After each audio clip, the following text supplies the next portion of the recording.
Without using a calculator, just your head, what is 1 divided by 1/2 plus 1/2? Now, this math problem looks ridiculously easy. I mean, we're talking about simple numbers here, 1, 1/2, and 1/2. So this is not complicated, right? And yet a surprisingly number of people are going to get this wrong. Not because it's hard, but because they're going to make one of the most common mistakes in math. So before I solve this, why don't you go ahead and lock in your answer. You ought to be able to do this all in your brain, but if you want to use a piece of paper and a pencil, that is fine. Remember, no calculator. So get your answer, lock it in, and don't change it later, all right? So don't hedge, just kind of commit to what you think is right, because in a moment, I'm going to go ahead and walk through this very carefully, and I'm going to show you exactly where this common mistake happens. Here's how many people are going to approach this problem. So what they're going to do is look at 1/2 plus 1/2, and they'll say, oh, I know what this is, because 1/2 plus 1/2 is 1. I mean, this is a very simple fraction problem. We don't have to even figure out the lowest common denominator. So now our problem is 1 divided by 1, and of course that is equal to 1. So this looks pretty good. I mean, this is very logical and reasonable, but there is a problem. So 1 is not the right answer. Okay, so if this was your answer, no big deal. Again, I'm going to go through one of the most common mistakes in math. So what is the problem here? Well, certainly 1/2 plus 1/2 is 1.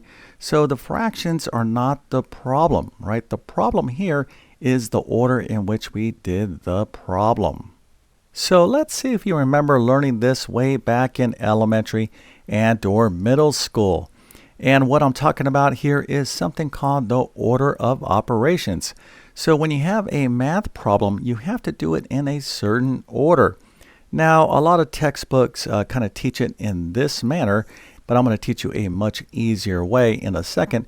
So let's go ahead and just run through this real quick. So the first thing that you need to do is any parentheses in your math problem.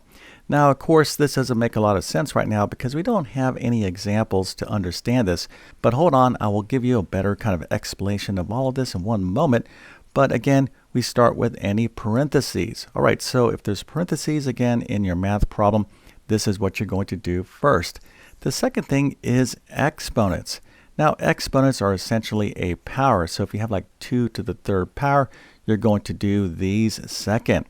All right, so next you'll move on to any multiplication and division, and you'll do this from left to right. And then lastly, you'll move on to any addition and subtraction, and again, you'll do this from left to right. Now, a lot of students kind of mess up in the order of operations because I think the way this is explained is really kind of doesn't really make sense to a lot of people, right? It's just a bunch of text. What we need to understand is some solid examples. And there is a much better way to actually understand the order of operations with this simple acronym that I'm going to show you right now. So instead of trying to remember all those steps, if we can remember this little phrase right here, and we call this PEMDAS, this is a much better way to remember the order of operations.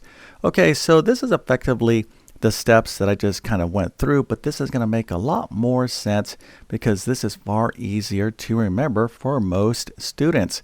Okay, so PEMDAS, of course, is an acronym, but it's a checklist that we follow from left to right. Okay, so let's just quickly review this again. So the first thing is you're going to look to see if you have any parentheses in your math problem.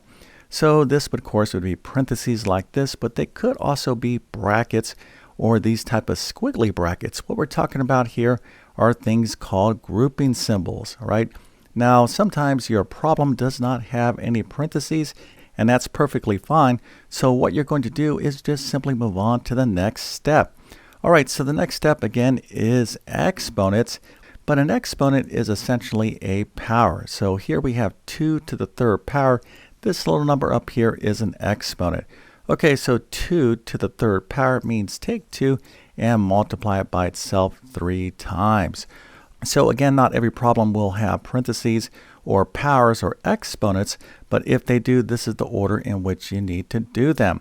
Okay, now what I'm going to highlight next is one of the most confused parts of basic math. All right, so M, D, A, and S. So again, M stands for multiplication, D stands for division, A stands for addition, and S stands for subtraction. So a lot of students do know this phrase PEMDAS, but they confuse it because what they're going to do is all multiplication. All right, so that is not the way this works. So in other words, they'll do parentheses, powers, and then they'll do multiplication next every single time.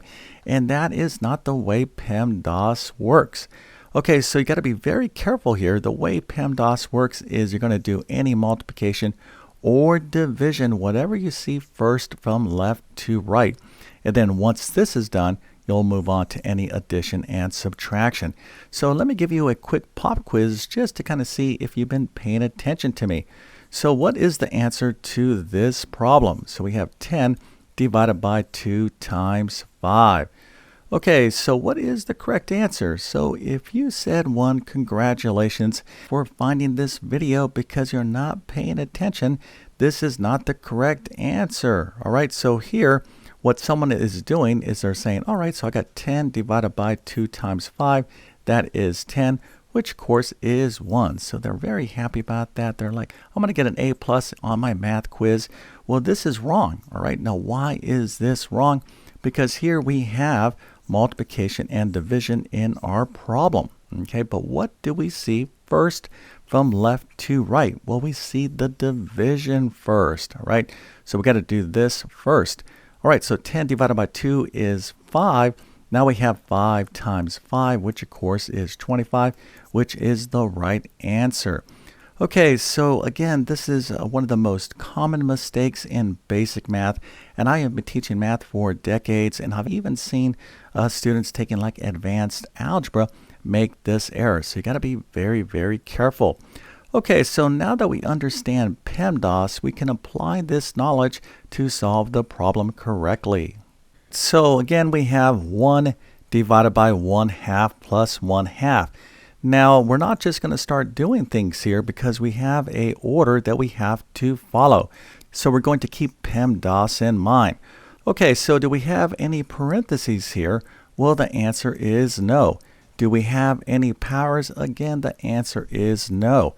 Do we have any multiplication or division? Yes, indeed, we do.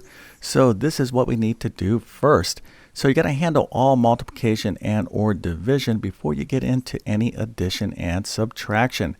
Okay, so we have 1 divided by 1/2. Now, when it comes to fractions, a lot of people in math just don't like them. But dividing fractions is actually really easy.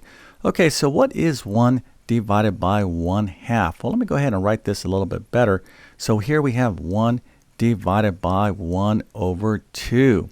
Okay, now we can think of 1 as a fraction by itself. Okay, now how can you think of any number as a fraction? Just go ahead and put it over 1. So 1 divided by 1 is 1. So when you are dividing fractions, what you need to do is flip this number to the right of the division symbol upside down. This is called the reciprocal, and this now becomes a multiplication problem.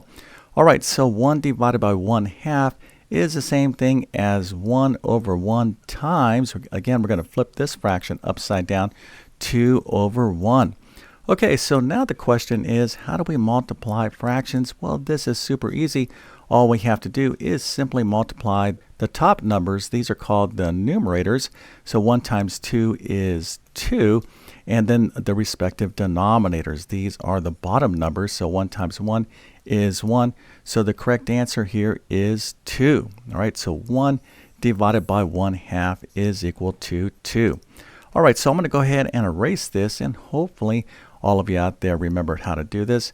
But now our problem is the following. Okay, so we know we needed to do the division. So 1 divided by 1/2 is 2. And now we have 2 plus 1/2. All right, so what is this equal to? Well, this is simply the mixed number fraction, 2 and 1/2. All right, so this is the correct answer. And if you got this right, that is fantastic. I got to give you an A+. But let's do a quick review on how to add fractions. All right, so again, 1 divided by 1/2 is 2. So now we have 2 plus 1/2. All right, so again, we can think of any number as a fraction. We'll just put it over 1. So now you can add and subtract fractions if they have the same bottom numbers. These are called the denominators, right? So here we have 1, here we have 2. We don't have a common denominator. In other words, these are not the same. So we need to find the lowest common denominator, or the LCD. In this case, that would be 2. So we're going to change this fraction such that its denominator is 2. And the way we're going to do that is we're going to multiply by 2. Okay, so when you're changing a number into another fraction, you have to multiply both the numerator and denominator by the same number. Okay, so 2 times 2 is 4, and then 2 times 1, of course, is 2. So 4 over 2 is the same thing as 2. But here we have the same denominators, right? So here we have 4 over 2. It's the same as this denominator, 1 over 2.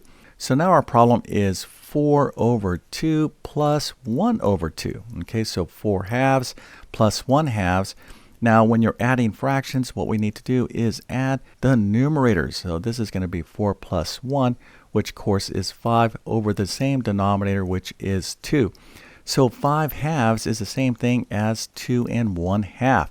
So remember, you could change a mixed number fraction into an improper fraction by taking this small number 2, multiplying it by this 2. So 2 times 2 is 4, plus 1. This is equal to 5 halves. Okay, so this is the correct answer, but we're not done yet. Let's just make sure you really understand PEMDAS, and let's see if you can solve this problem. Okay, so here we have 1 divided by parentheses 1 half plus 1 half parentheses. Okay, so again, when you are facing any math problem, you need to think about the order. All right, so do we have any parentheses here? Yes, indeed we do. That means we need to go inside of the parentheses and do what you see. All right, so here we have 1 half plus 1 half. What is that equal to? Well, the answer here is, of course, 1. So now we have 1 divided by 1, which, of course, our final answer would indeed be equal to 1. Okay, so hopefully you learned something here. And if you want to review basic math, make sure to check out my Math Foundations course. It's a little kind of mini boot camp of basic mathematics. You can find a link to that in the description of this video. Also, I have a ton of videos on my YouTube channel that covers all things from basic math to advanced math and everything in between. Okay, so with all that being said, I definitely wish you all the best in your math adventures. Thank you for your time and have a great day.